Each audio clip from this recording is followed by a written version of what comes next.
যে সূরাগুলোকে আল্লাহ রাসূল সাল্লাল্লাহু আলাইহি ওয়াসাল্লাম বিশেষভাবে তেলাওয়াত করতে বলেছেন, তেলাওয়াত করবেন। সূরা কাহাফ জুমাবারে তেলাওয়াত করবেন। ফজরের পরে সূরা ইয়াসিন, মাগরিবের পরে ওয়াকিয়া পড়বেন, এশার পরে সূরা মুলক, রাতে ঘুমোতে যাওয়ার আগে সূরা বাকারার শেষ দুই আয়াত। মান কারাআ আয়াতাইন মিন আখিরি সূরাতিল বাকারাতি ফি লাইলাতিন কাফাতা। আল্লাহ নবী বলেন, যে ব্যক্তি রাতে ঘুমোতে যাওয়ার আগে সূরা বাকারার শেষ দুই আয়াত পরে ঘুমাতে যায়, ওই রাতের সেফটি, সিকিউরিটি, প্রোটেকশনের জন্য এই আয়াত দুইটাই যথেষ্ট হয়ে যায়। তিন কুল পড়বেন, তিন কুল।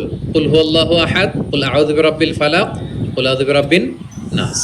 তিন কুল পড়বেন ফজরের পরে, মাগরিবের পরে, বিছানায় ঘুমোতে যাওয়ার আগে। আল্লাহ রাসূল সাল্লাল্লাহু আলাইহি ওয়াসাল্লাম এগুলো পরে হাতে ফু দিতেন, লম্বা একটা ফু দিয়ে সারা শরীরে এরকম মেসেজ করতেন, মাস্তাতা, যতটুকু সম্ভব হয়।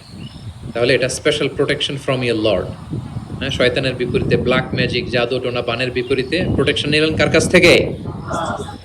এই ওজিফাগুলো পালন করবেন। যদি করেন, আপনার জীবন প্রশান্তিময় হবে, আপনার জীবনের সব হতাশা দূর হবে, ডিপ্রেশন দূর হবে, আসমানি প্রশান্তি নেমে আসবে ইনশাআল্লাহ।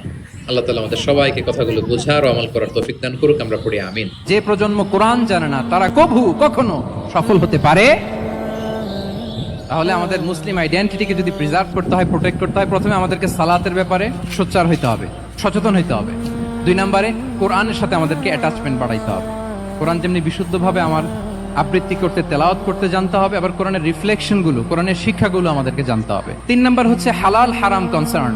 হালাল যদি আপনি মেনটেন না করেন, আপনার কোনো মুসলিম আইডেন্টিটি নাই। আল্লাহ বলছেন, কুলু মিম্মা ফিল আরদি হালালান তাইয়্যিবা, এই জমিনে যেগুলোকে আমি হালাল করেছি এগুলো তোমরা কনজিউম করো। সম্মানিত, শুধু খেয়াল রাখবেন, হালালের ভেতরেই বরকত আছে, হারামে কোনো বরকত নেই।